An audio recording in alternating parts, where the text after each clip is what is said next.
In this video, we are going to revise questions from Science Paper 2 of 2022 for internal. And let's look at the first question. Here we have the first question. Which of the following best describes why a factory manufacturing pesticides should be located away from human settlement? So we are trying to find the reason why the companies that manufacture pesticides should be located away from where human beings are living. So let's look at the first answer. We have our A, poisonous; B, contaminating the environment; C, destroy buildings; D, may kill animals. So the best answer here is contamination of environment. That's the reason why they are located away from the human beings. Now we can move on to question 2. Which of the following is not a basic unit of matter? So there are three basic units of matter. We have atoms, ions, and molecules. So the answer here is electron. So the electron is not a basic unit of matter. Question 3. Which of the following shows the best order of obtaining salt from a mixture of sand and salt? So sand is insoluble in water. It does not dissolve in water, while salt dissolves in water. So the first step that you need to do is you need to dissolve the two mixtures. So after dissolving, then you need to filter. So you are filtering in order to remove the insoluble substance, which is sand in our case, and you need to heat so that you may remove water. So the answer here is A. Now we move on to question 4. The best method of separating iron filings from copper powder is, so for iron can be attracted by a magnet, while copper is a non-magnetic material. So for this one, we can use magnetism.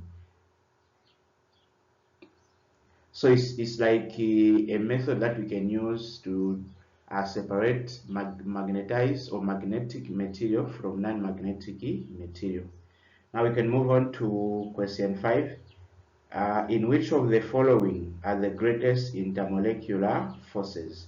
Now let's look at the multiple choices. So the first one, bromine; B, chlorine; C, fluorine; D, iodine. Now the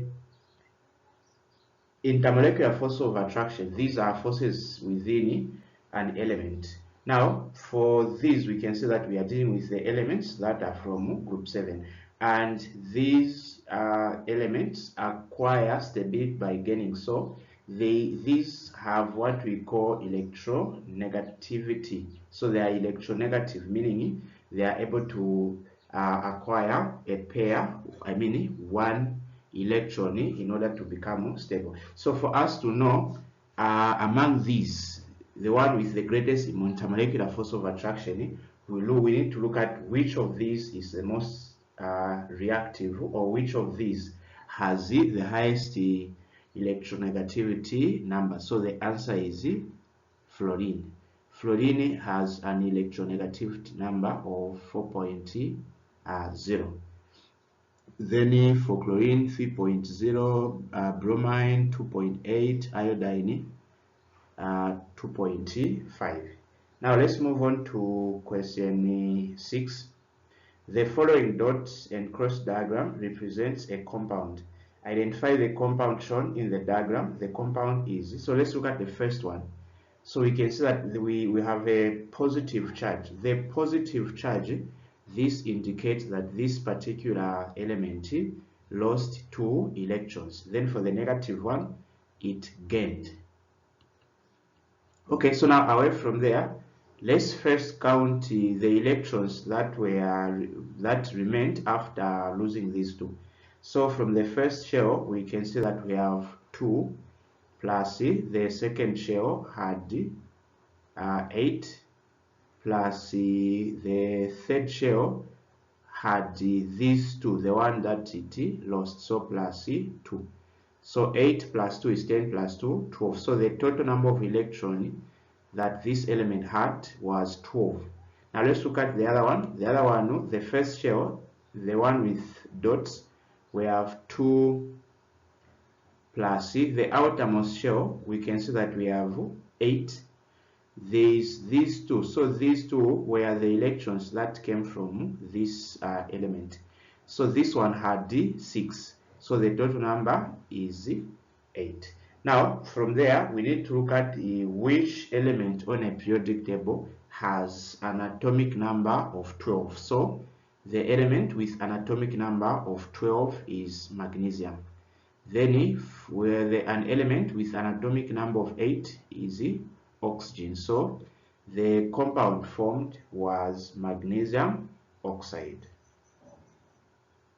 So magnesium oxide, option B. So in summary, the positive indicates the loss while the negative indicates the gain. So if you are trying to identify the nature of those elements, please, you need to first look at the number of electrons before the gaining and before the losing.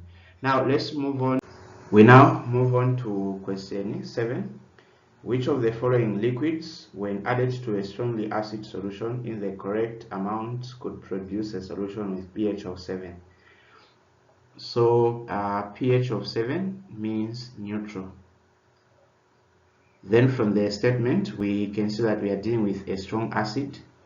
So what substance can we use to neutralize a strong acid? We need a strong base. That's the pattern. So strong acid neutralizes a strong base. Weak bases neutralize a weak acid. So that's a pattern. So from the list of answers, distilled water, ethanoic acid, lime water, potassium hydroxide. So potassium hydroxide indicates the strong base that we have. And how do you know that this is a strong base? The pattern that you need to have in mind is all hydroxide of metals from group 1 are strong bases. So they are strong bases.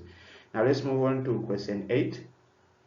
What is the identity test of the gas produced when an acid reacts with a carbonate? So first we need to look at what is produced when an acid reacts with a metal carbonate. So if we have this acid, then plus a metal carbonate, the products should be salt plus water, then plus carbon dioxide. So in this reaction, the only gas that can be produced is carbon dioxide. So this is the test that the question is indirectly asking us. So what is the test for carbon dioxide? So from the multiple choices, the test for carbon dioxide is, we look at D. So D, it turns lime water milky, because the first one puts off the burning splint is for hydrogen, relights the glowing speed, that is for oxygen, turns lime water colorless, no, so turns lime water milky. So this is now the carbon dioxide identity test. Now let's move on to question 9. 25 cubic centimeters of 1.0 moles per decimeter cubic sodium hydroxide solution are measured into a 100 cubic centimeters volumetric flask, and water added to make the solution up to the 100 cubic centimeters mark. So the concentration of sodium hydroxide in this solution is, so let's look at what is happening here.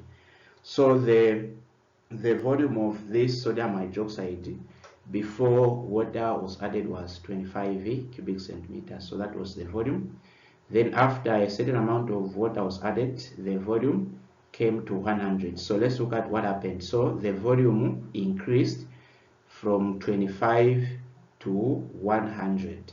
So if the volume increased, what do you think will happen to concentration? So the concentration was 1.0. So what do you think will happen? So that is now our question here. So now what you need to know is the volume is inversely related to concentration. So whenever you increase the volume, therefore the concentration decreases. So now this question is from the more concept, which is now the dilution. So let's see how we can calculate this. So the formula for dilution depends with the book that you use, is initial concentration multiplied by initial volume is equal to final concentration multiplied by final volume. So the initial concentration is 1.0. We can just say 1 times the volume was 25 cubic centimeters is equal to final concentration is what we are solving for, so we can just let it be, then multiply by our volume, which is 100. So if you divide by 100 here and also you divide by 100, so we can now see that 1 times 25 is 25. 25 divided by 100 will give you 0.25. So this was the new concentration, and it's making sense because now we can see that the concentration decreases. It decreased from 1 to 0.25, while the volume increased from 25 up to 100. So these two are inversely related. Okay, now let's move on to question 10. What mass of sodium carbonate Na2CO3 is required to make a 250 cubic centimeters solution whose concentration is 1.3? Okay, so now let's look at what do we have here. So we have volume and concentration. Now the question is, we are looking for mass. So the formula for mass, so mass is equal to number of moles multiplied by the molar mass. So we need to find the number of moles. Molar mass, we can find the molar mass since we have been given the chemical formula. So let's first begin by finding the relative formula mass. So from this chemical formula, we can see that we have 2 atoms of sodium. So sodium times 2 plus 1 atom of carbon plus 3 atoms of oxygen. So the mass number here is 23 times 2 plus 12 times 1 plus this is our 16 multiplied by 3. So 23 times 2, that is 46, plus 12, here we have 48. So if we find the final answer, 48 plus 12 is 60, plus 60 plus this 46, we get 96. So this is our molar mass. Now also we have the molar mass. So the remaining part here, we need to find the number of moles. So how can we find the number of moles? We also have to look at what else do we have. So we have the volume and the concentration. So the formula that should be used is number of moles is equal to concentration multiplied by the volume. So the concentration is 0.3. The volume is 250 cubic centimeters. So you multiply by 200 cubic. Now over 1000. Why? When the volume is in cubic centimeters, it has to be converted into decimeter cubed, as long as you are dealing with concentration. So if we now divide, we get 0.25. So let's do math. So 0.3 times 0.25, we get 0.075. 0.075. So this is our number of moles. Now we can proceed. So mass is equal to 0.075 times 96. So if we multiply this by 96, I'm getting 7.95. So 7.95. So this is our answer is B. Now we can move on to question 11. An experiment was carried out as shown in the following diagrams. So the first experiment, we can see we have 5 grams lump of sodium metal. Then in experiment 2, 5 pieces of sodium metal. So what happened? Here in experiment 1, we have a large piece of sodium, but in this experiment 2, we have smaller pieces of sodium. While the two experiments, in each the sodium was weighing the same, 5 grams. So what happened between the two? The one in experiment 2 was in smaller sizes. So the question is now, where was the reaction faster? So the answer is in B, in experiment 2. The reaction is fast when you use smaller pieces compared to a big piece. Okay, we move on to question 12. Which of the following best explains why hydrogen is not placed in any group on the periodic table? So the first multiple choice, it has no neutron, no, it has one electron in its shell. Properties of both group 1 and group 7 elements. Properties, so the answer is C. Hydrogen behaves as a metal from group 1 and also as a non-metal from group 7. Now for question 13, the atomic symbols of elements W and Z are as follows. So the base units of the compound formed when W and Z are, so if these two were to react, what happens? So okay, let's look at the first one, W. So W has 19 electrons. So let's make electronic configuration. So the first shell will occupy 2. 19 minus 2, we have 17. The second shell will occupy 8. So from 8 we have 9. Then the third shell will also occupy 8. Then the outermost shell will occupy 1. So this is a metal from group 1 because there is 1 electron in its outermost shell. Now let's look at Z. For Z electronic configuration, first shell 2 electrons, so 17 minus 2 is 15. Second shell we have 8. 15 minus 8 is 7. So we can see that this element has 7 electrons in its outermost shell, so it is a non-metal. So this is a non-metal while this is a metal. So what type of compound is formed between a metal and a non-metal? We have an ionic compound, and an ionic compound consists of ions. They are positive ions from the metal and negative ions from the non-metal. Now we can move on to question 14. Element X is less denser than water and react faster with cold water, liberating a gas. Which details are correctly about element X? So the first one, A, beryllium, period 2, acidic oxygen. So type of solution, acidic, gas produce oxygen. Calcium, period 5, neutral hydrogen.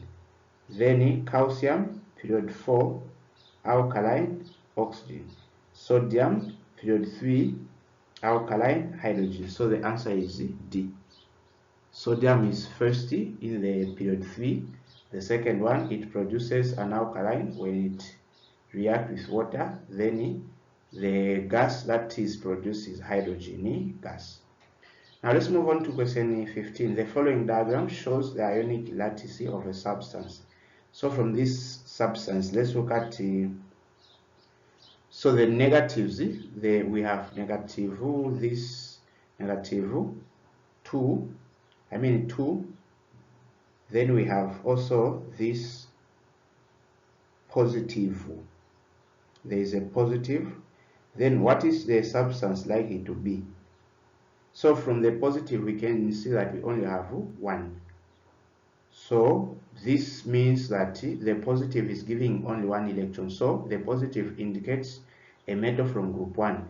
Then since 2 has this negative, it means that it wants 2 more electrons. So we are looking at a metal from group 1 and a non-metal from group 6.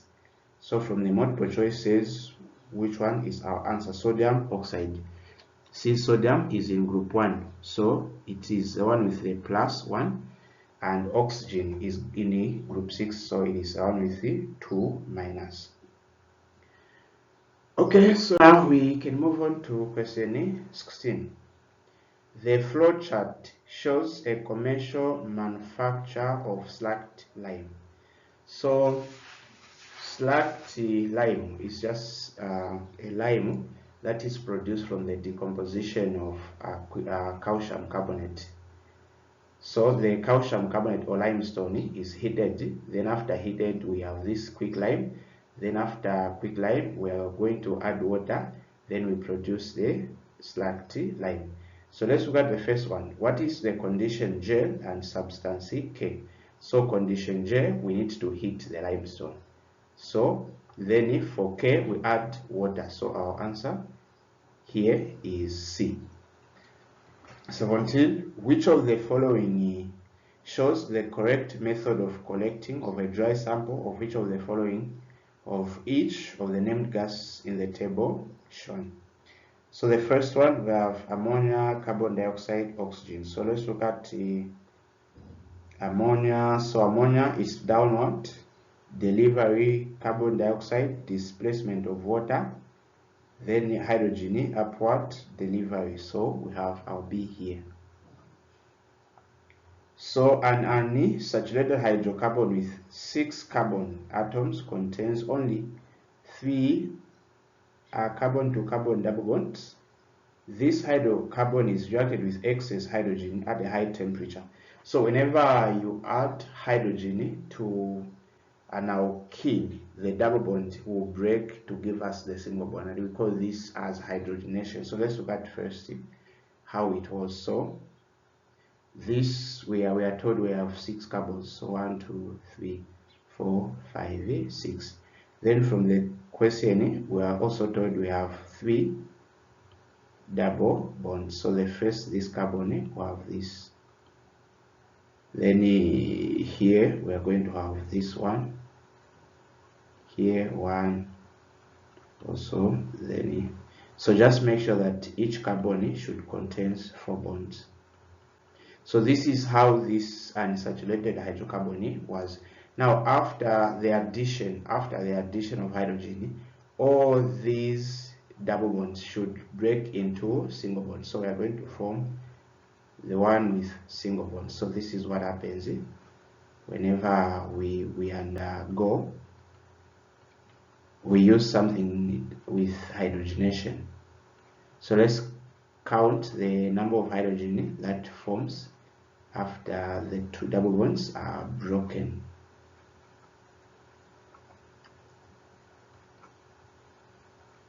So remember, just make sure that each carbon must have 4 bonds.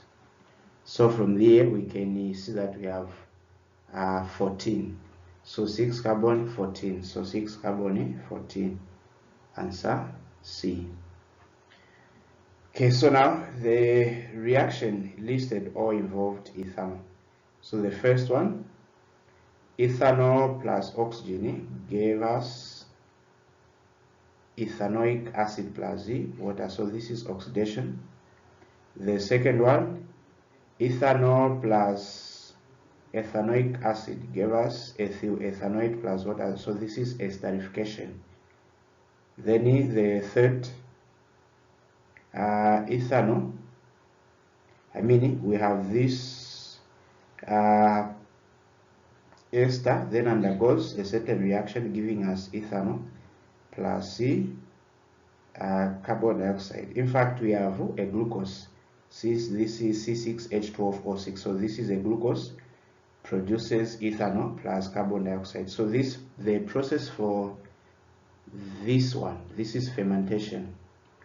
We are looking at the formation of alcohol using glucose. So fermentation. Then the third, the one in between is esterification. It's a reaction between an alcohol and an acid. So from there we have even the answer. So the answer is D. So D is our best answer because we are looking at oxidation, esterification, and fermentation. Now we can move on to question 20. Start the following organic compound. So we have this compound. So 1, 2, 3 with 3 carbons. Then why is the compound shown above shown able to dechlorize the bromine solution? It has a double bond. So all the double bond compounds has the ability to dechlorize a bromine solution. So that was now the answers for section A. Now let's move on to section B.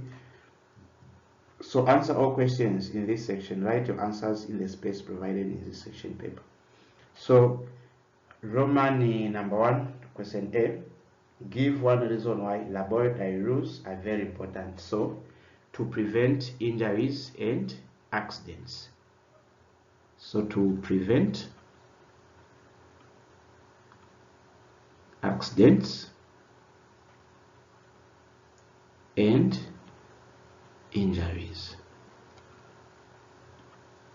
That's why whenever you are in a laboratory, make sure you abide by the rules. Very important. Now Roman number 2, state one importance of chemistry in our day-to-day life. So importance of chemistry, like during washing, chemistry is applied. Cooking, chemistry is applied. So etc. There are so many.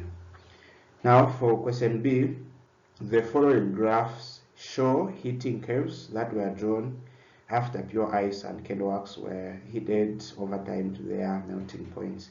Now for here we can now see that we have been given that the ice was pure ice, but for candle wax we don't know if it was pure or not pure, and based on assumptions we can know that candle is not that pure.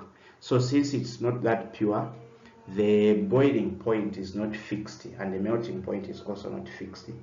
So from these two curves, x and y, the y shows a straight line, a linear line. So this indicates something with a steady boiling and melting point where it's just constant.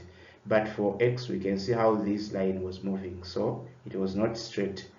So from the first question, identify the heating curve for the candle wax and give a reason for your answer. So candle wax, we can say curve x. Why? So give a reason for answer, because from the curve we can see that the melting point was not constant. So the melting point was changing,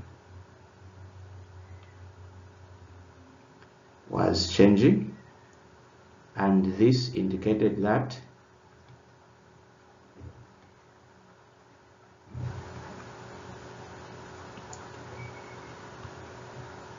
candle wax was impure. So was impure or had some impurities that made this to not have a steady. Now we move on to Roman number 2. Give one effect of impurities on the melting and boiling point of a pure substance. So addition of impurities will increase the boiling and boiling. So it increases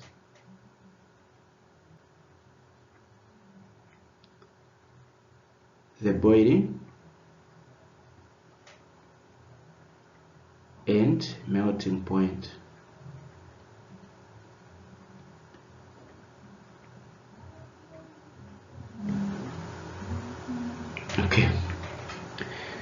Okay, so now we are done with the first question. Let's move on to question B.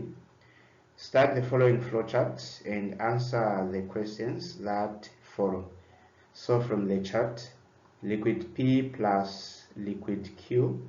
So these two liquids were mixed. Then we have mixture X. Then in this mixture X, no distinct layer seen between P and Q. So this means that these two mixtures, these two liquids mixed completely, since we they did not able to show a distinct layer. Then is separation technique T. Then we have P and Q. They are separately.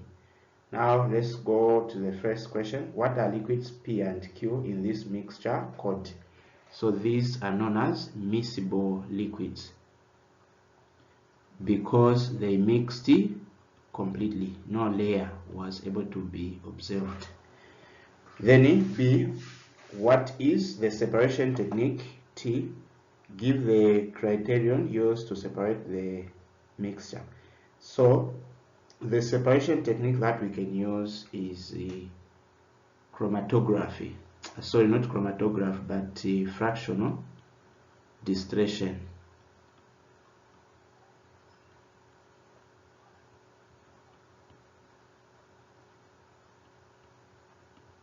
Then the criterion that we can use is we need to heat. So heat the mixture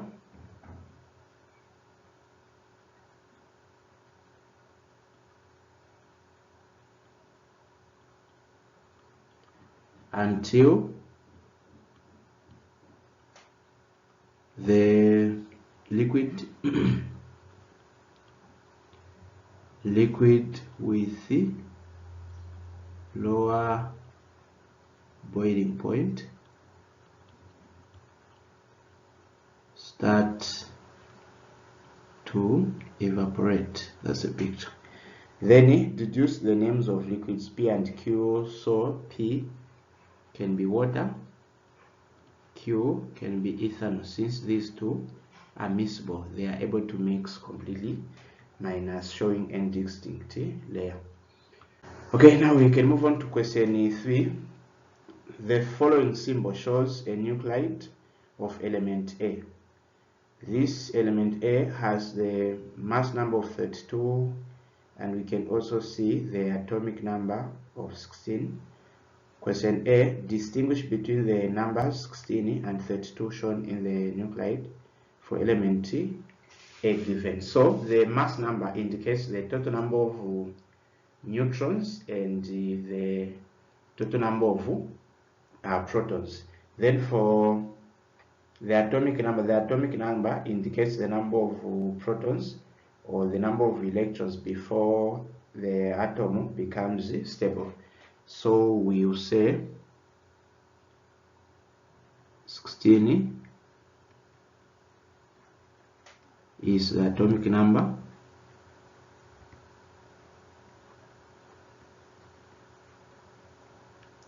Wow.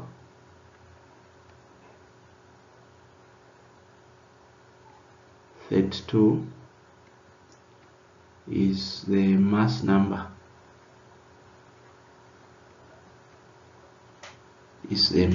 But in general we can say 32 is the total number of neutrons and protons, while 16 is the number of electrons or the number of protons as long as the element is neutral. Now for question B, Roman number 1, to which group of the periodic table does element A belong? So for us to know the group where this element belongs, we need first to know how many electrons can the outermost shell of this element occupy. So let's look at electronic configuration. So the first shell, we can see that the total is 16. So the first shell will occupy 2. 16 minus 2, we have 14. The second shell will occupy 8. So 14 minus 8 is 6. Then the third shell will occupy 6. So there are 6 electrons in the outermost shell. So this one is found in group 6. Remember, the number of electrons in the outermost shell denotes the group, while the number of shells denotes the period in which that particular element is found. Then use the periodic table to identify element A. So from my periodic table, element A, 32 and 16, this is sulfur. So we have sulfur. Now see Roman number 1, draw a dot and cross diagram to show the bonding formed in a compound between element A and hydrogen. So first let's look at the chemical formula. So this sulfur element A, let's just use the letters for now. This sulfur element A, all group 6 elements have the valence of 2, then hydrogen has the valence of 1. So if we use the crisscross method, we can say that we are going to have A2, or we can say SH2. Or maybe if we want, we can begin with hydrogen. So H2S. So hydrogen sulfide or dihydrogen sulfide, since we have 2 atoms of hydrogen. Now let's first begin by drawing the A. So this A will have 3 shells.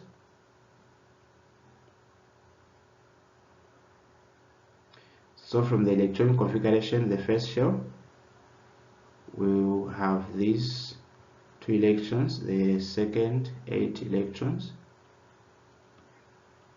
the third will have 6. So 1, 2, 3, 4, 5, 6. Then I'll put the hydrogen here. So each hydrogen has 1. Also this hydrogen has 1. So this is the bonding that we are looking at. Then for Roman number 2, compare the bonding in the compound formed in C with that in calcium oxide. So this is a covalent compound. Covalent compound, since there is a sharing. Now calcium oxide, calcium is a metal, oxygen is a non-metal. So this is an ionic compound. So that's the difference between the two. So say bonding in C, one above is a covalent,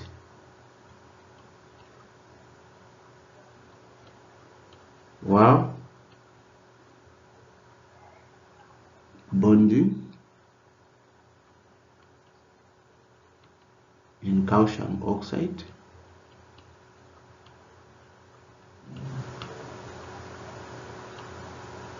is an ionic. Or if what we can say, the bonding in C above, the one that we have drawn, involves the sharing of electrons, while the bonding in calcium oxide involves the transfer of electrons from the metal to a non-metal. Okay, so now let's move on to question 4. So question 4, salts are important substances that have many uses. Question A, describe how a fairly dry sample of lead 2 sulfate can be prepared from aqueous solution sulfate and a solution compound of lead in the laboratory. So we are looking at lead 2 sulfate. So lead 2 sulfate is an insoluble salt. So how can we prepare an insoluble salt? So I'll write this in just steps. So first, step number 1, mix the 2 soluble solutions. So you need to mix the 2 soluble solutions. That is your first step.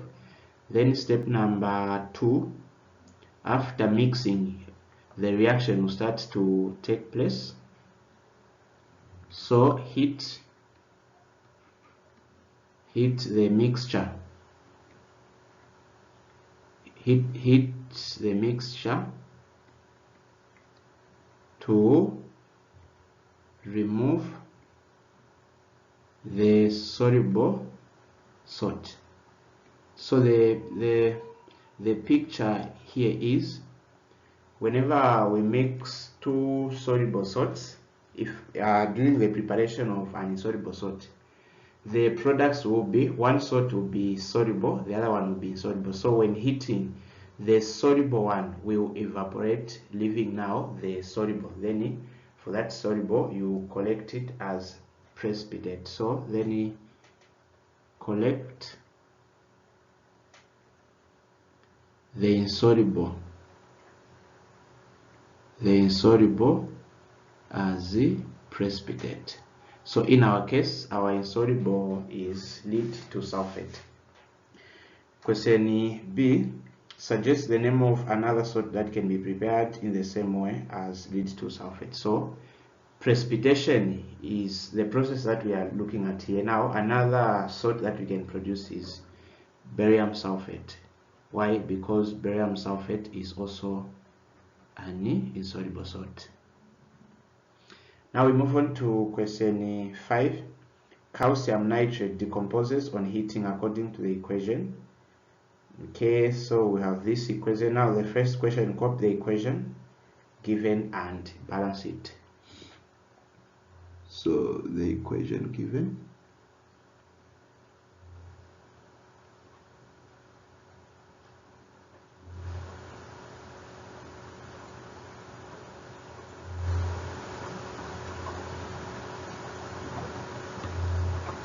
So we need to balance it. So how can we balance it? So first let's look at the number of atoms on each side. So calcium, we have 1 on the left side, 1 on the right side. Then for nitrogen, we can see that we have a subscript 2 here. So these 2 should multiply with everything inside the bracket. So we have 2 atoms of nitrogen, then 6 atoms of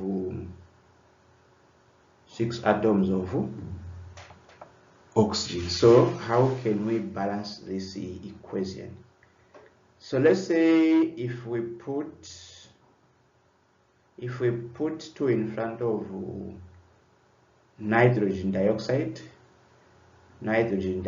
so we have 4 plus this 5, then here we have 6. So let's first begin. Let's put 2 here, 2 calcium, then we can also put 2 here. So 2 calcium. Now let's look at the number of nitrogen on the left side. So these 2 times this nitrogen, 2 times now the 2 in front. So we can see that we have 4 atoms of nitrogen. So let's put 4 here.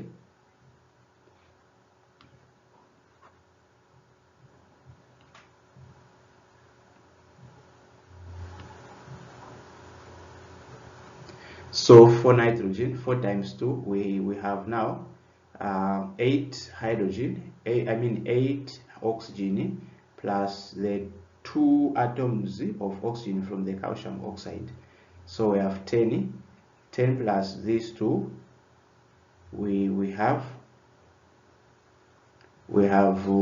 12.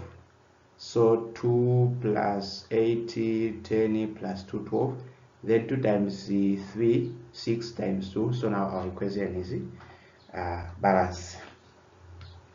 Now let's move on to B. Calculate the relative formula mass of calcium nitrate.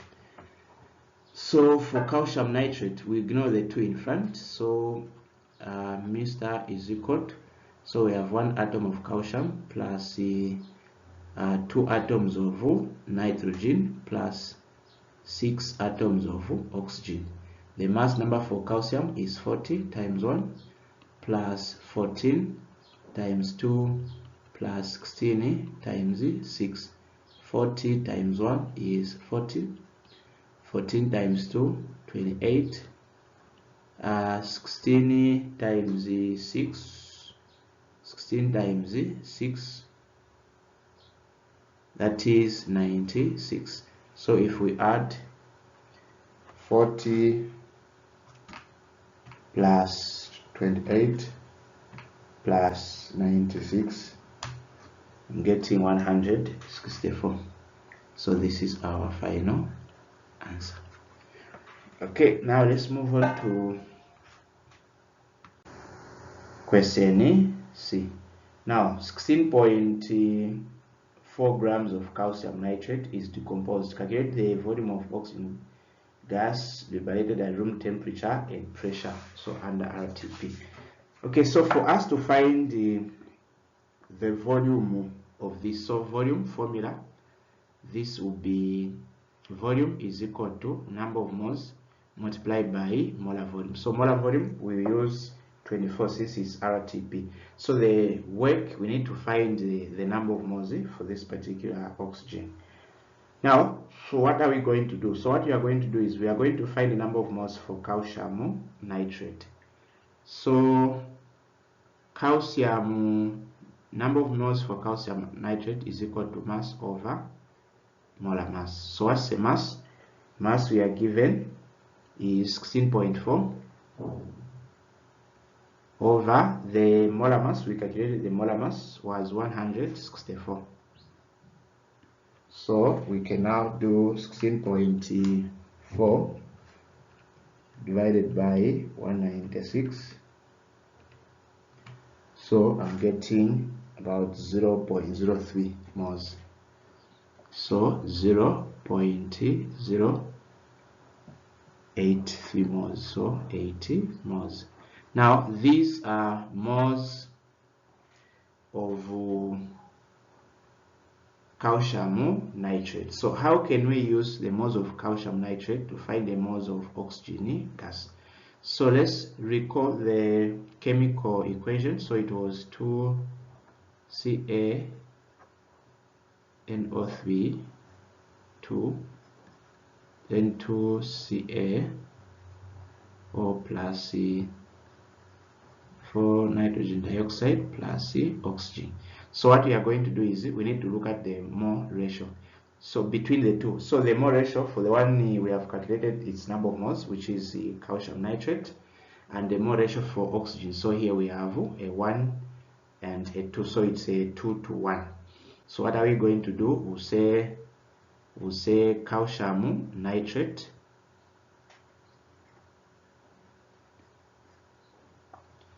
then this goes with oxygen. So the calcium nitrate has 2, then here we have 1, then we need to put the number of moles for the 1, which is 0.08, then x we cross multiply. So 2 times x is 2x is equal to 0.08 over 2 x is equal to 0.04.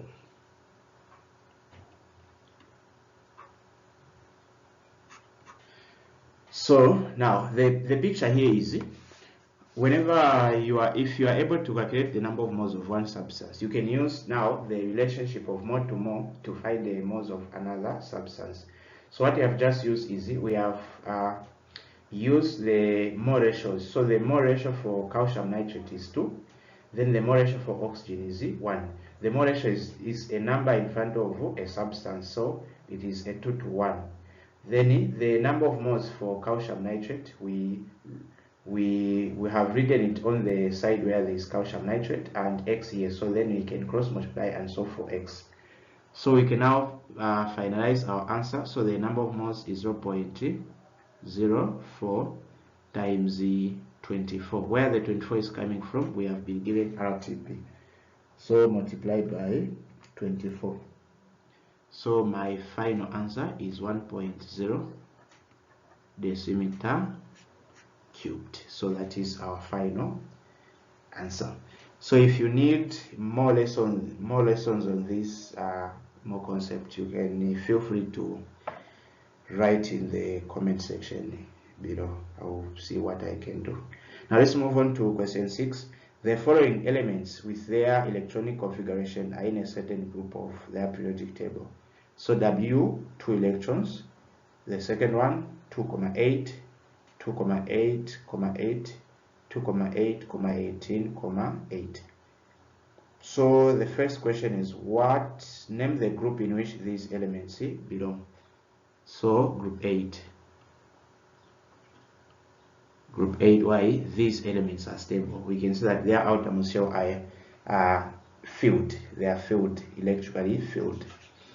So what accounts for the chemical unreactivity of these group of elements. So the reason why these are reactive, because their outermost shell are filled. So their outermost shells are filled, are completely filled. So are completely filled with electrons. So these cannot react. There is no space for the other electrons to occupy. Now question C. W is used in weather balloons. Explain why W is the most suitable for this use. So if you look at weather balloons, we are looking at the property of this W, like it is lighter than air.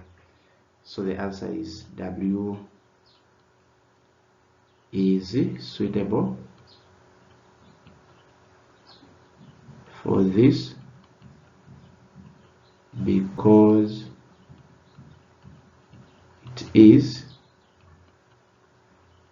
lighter than air. So it can make the balloon to go up. D. Describe the change in density as you go down the group. So let's look at these numbers. So W was on the first on top. Then as we go down, we can see that the number of electrons is increasing. So we have 2, then here we have 10, here we have 18, then for this one we have 36. So what happens whenever you go down the group? So the density increases.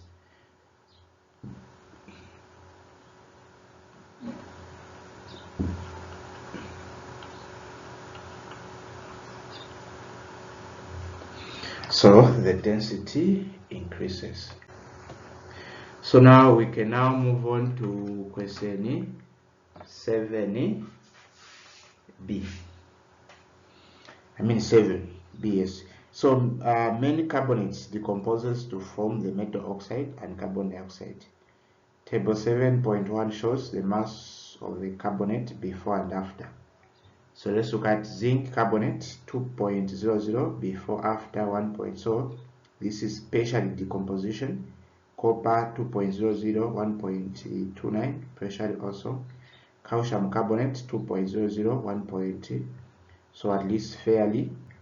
Iron 2 carbonate 2 up to 1.24. Potassium 2, even there 2. So potassium did not decompose at all. Magnesium 2 grams, then after decomposition 0.5. So this decomposed almost completely. Then the first question is write a balanced chemical equation for the decomposition of zinc carbonate. So the chemical formula for zinc carbonate is Zn carbonate. So we are decomposing, so we need to have in fact a double arrow. So let's just ignore the other one. Then we need to form zinc oxide plus carbon dioxide. Now equations like this one, calcium carbonate, zinc carbonate, these are balanced equations, no need of balancing. So we can see there is one zinc here, then 3 atoms of oxygen, 2 atoms from carbon dioxide and 1 from the zinc oxide. Then we also have 1 carbon atom, and here also 1 carbon atom. Now for B, which carbonate is the mostly thermally stable? Give a reason for the answer. So from this table we can see that potassium carbonate is thermally stable because it did not decompose. So potassium carbonate.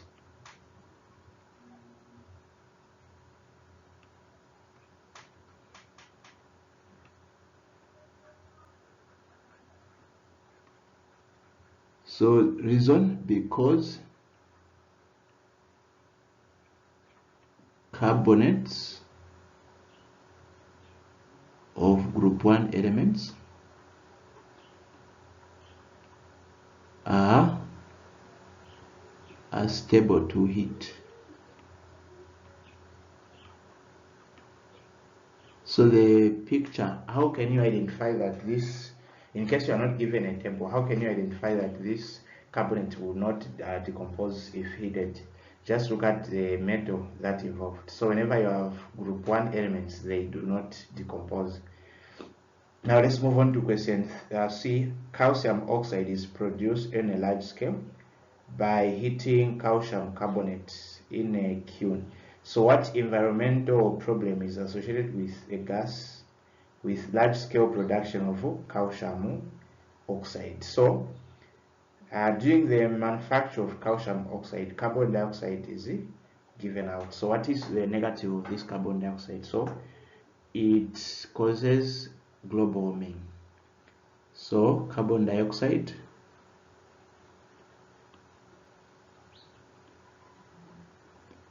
causes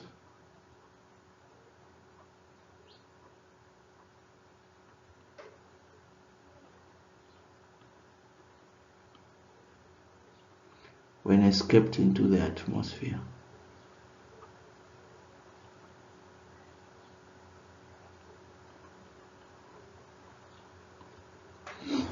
Then go for question D. Select the carbonate which on heating produces a compound which is used as a refractory material. So under this one, this is the magnesium carbonate.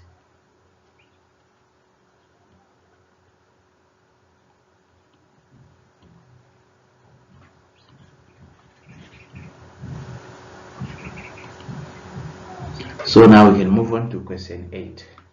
Okay, so now we continue with question 8. Three gases A, B, and C have properties shown in the table.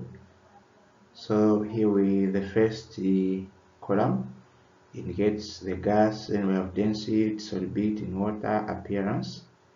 So the gas A, more denser than air, soluble in water, colorless in terms of appearance. B, less denser than air, soluble, colorless. C, more denser than air, insoluble, colorless. So let's look at the three collection methods. So X, this is downward displacement of air, downward. Then this one, upward delivery. So this is upward delivery. Then we have downward. Then here we have downward displacement of water. I mean, this should be displacement of water. Okay, so now the first question, which apparatus X, Y, or Z is more suitable to collect Roman number 1, gas A. So gas A, more denser than air, okay? Soluble in water. Soluble in water, so we cannot use Z. More denser than air. So A, we use X. B, less denser than air, soluble, colorless. Here we can use Y. Okay, let's move on. So gas C can be collected using apparatus Z. State why apparatus Z is more suitable than apparatus Y to collect. So because gas C is insoluble in water. Gas C is insoluble in water, we have been given. So because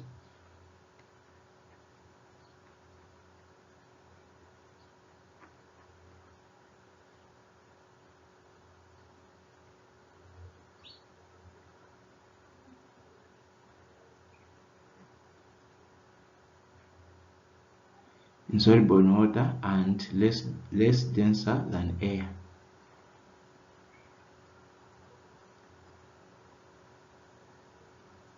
Less denser than not air but water, since we are looking at water. Then state why apparatus Y is more suitable than apparatus Z to collect gas B. So because gas B is soluble in water.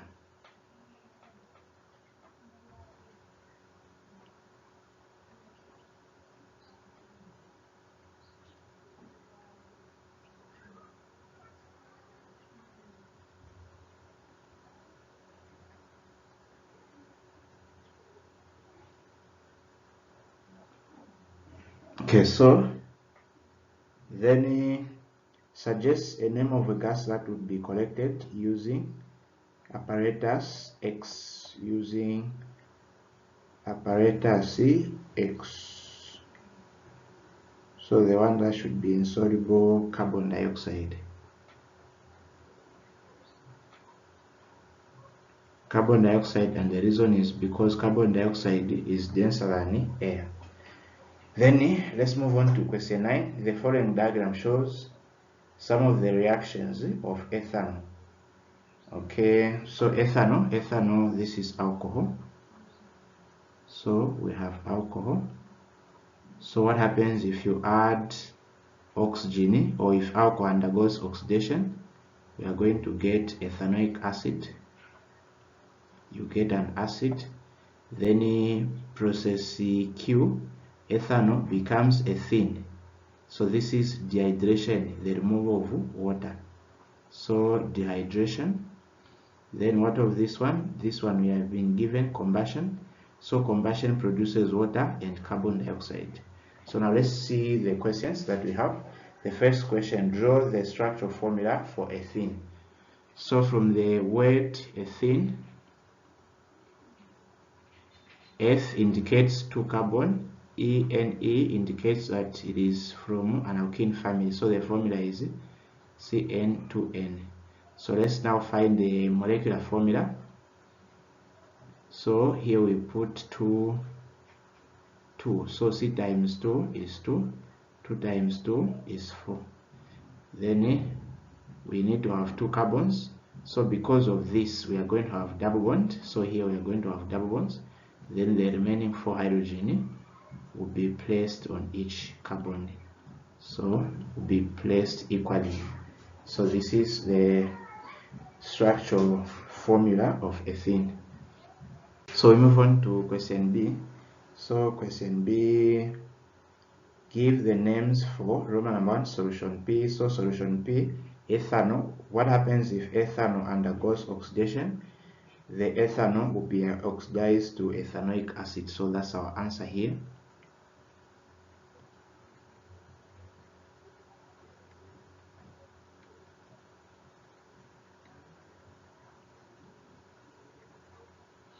Then process Q. Process Q, we are looking at ethanol changes into ethene. So this is dehydration. So dehydration is just the removal of water from an alcohol to produce an alkene. Then for gas R, so gas R, this undergoes complete combustion, so we produce carbon dioxide. So that's our gas R. Then suggest the name of a gas that would be collected. Sorry, where am I? Write a balanced chemical equation for the complete combustion of ethanol. So C2H5 or H, chemical formula for ethanol, plus the oxygen, the atomic. Then what are we getting? Carbon dioxide plus water. So let's now begin with balance it. So how many carbons on the left side? 2. So we need to put a 2. So 2 carbons. Carbon is now balanced. Let's look at the hydrogen. Here we can see that we have 5 plus 1, 6. Here we have 2. So we need to put a 3. So at 3 times 2 are 6. Now from this number we can see that 2 times 2, 4, plus 3, we have 7 atoms of oxygen. So we can put a 3 here so that we have equal number of atoms on each side. Now these were the answers for section B. Now for section C, I will just give you some inches on how you can answer it since I don't have enough space here. Then in an experiment to find the concentration of a solution of sodium hydroxide, 0.1 molar of hydrochloric acid was run from a burette into a conical flask containing 25 cubic centimeters of aqueous sodium hydroxide until neutralization took place. 20 cubic centimeters of the acid was required. So what are we given? We are given concentration for the acid, volume for the acid, and volume for sodium hydroxide. Okay, let's look at the first question. Roman number 1. Name a suitable indicator to use in this experiment. So this is the acid-base titration we can use, methyl orange.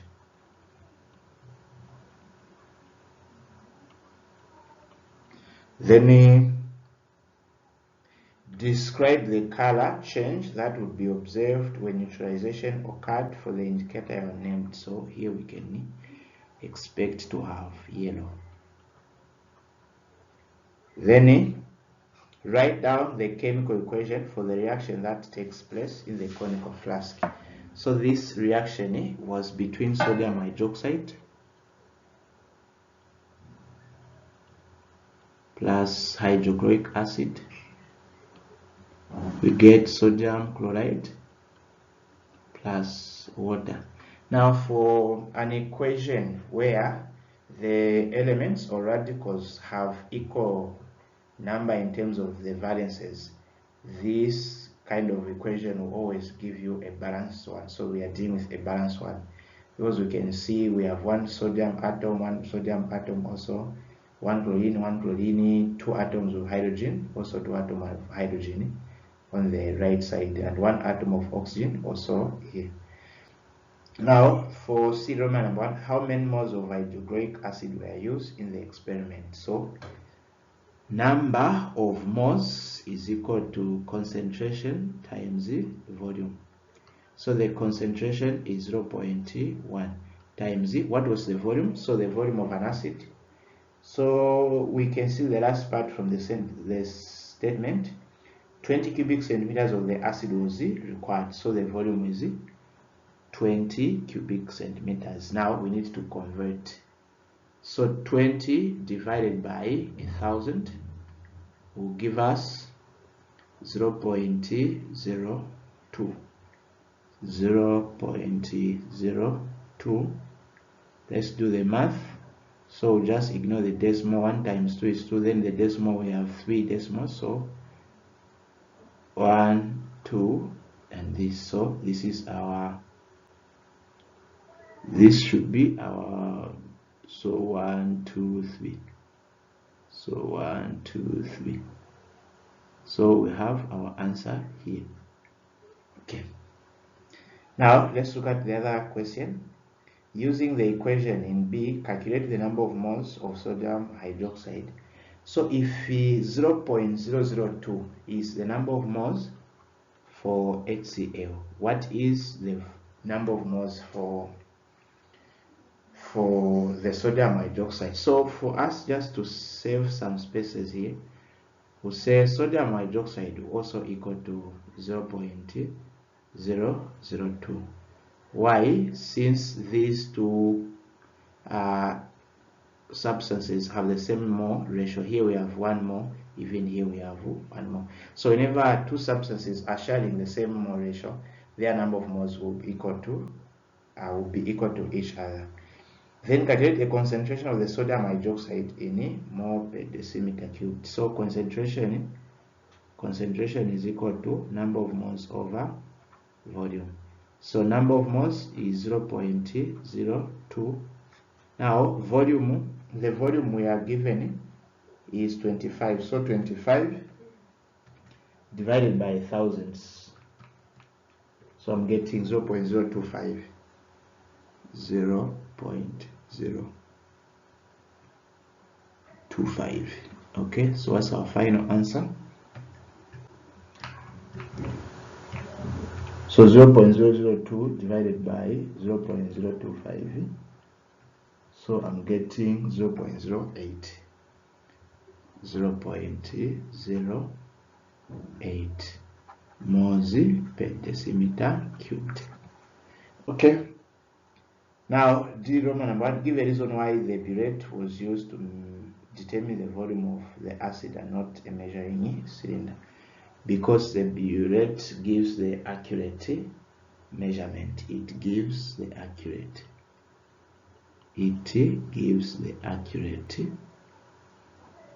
Volume. Then how how was exactly 25 cubic centimeters of sodium hydroxide transferred into the conical flask? By using pipette.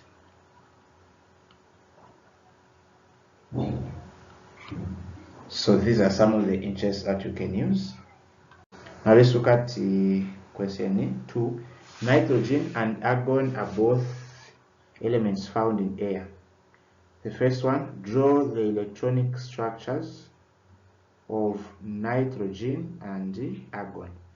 So from the periodic table, let's look at nitrogen. So nitrogen has 7 electrons. So where can we draw this? Okay, so nitrogen will have 2 shells. First shell, 2 electrons. The outermost shell will have 5. So 2, then this will have 5. Okay, so what else? Electronic structure of argon. So argon has 18. So under 18 we need the 3. So first shell, 2 electrons. Second shell will occupy 8, giving us 10.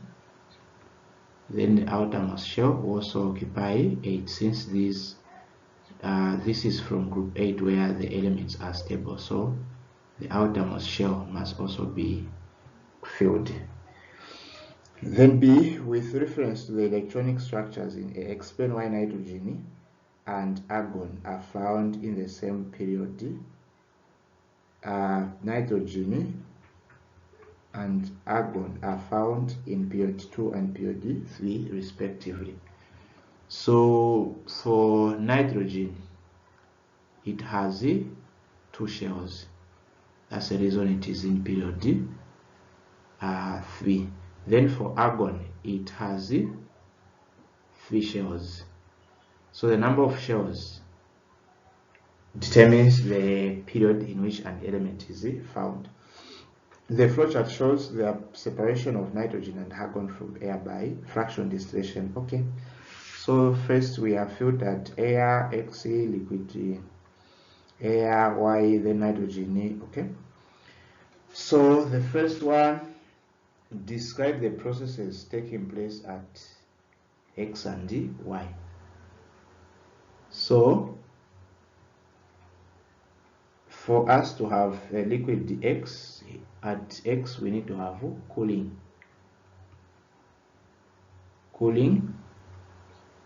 then cooling and compressing. Then for Y,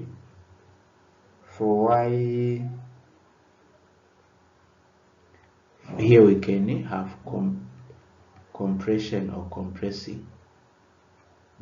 Okay, so now argon is liquid at -188 degrees Celsius. In what state will argon be at 5 degrees Celsius? So it is going to be in a gaseous state. Then draw a diagram to show how the atoms of argon are arranged at. So in a solid, the particles are, in a gas, the particles are spacely packed. So these are our atoms. That's a diagram we can draw. Now for question C3, ethanol is product of main fermentation reaction. The molecular formula of ethanol is C2H5OH. Draw the displayed molecular structure of ethanol. Okay, so ethanol, we have 2 carbons, CC. Okay.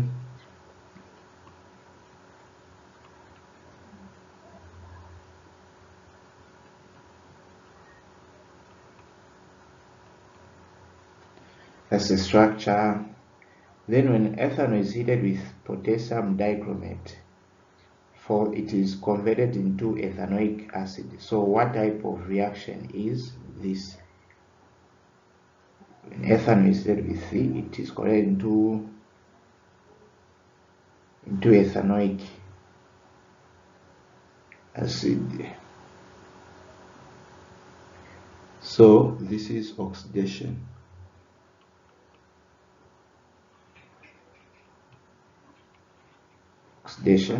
Then you give one safety rule to be observed when here handling ethanoic acid in the laboratory.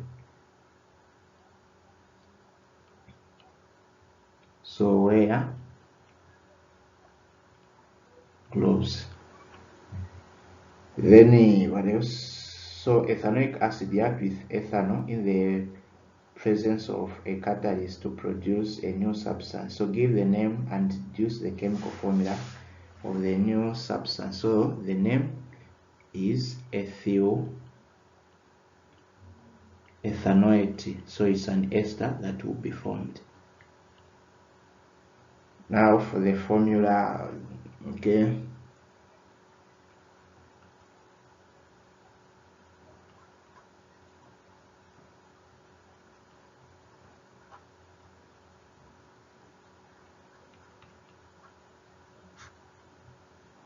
So ethanoate.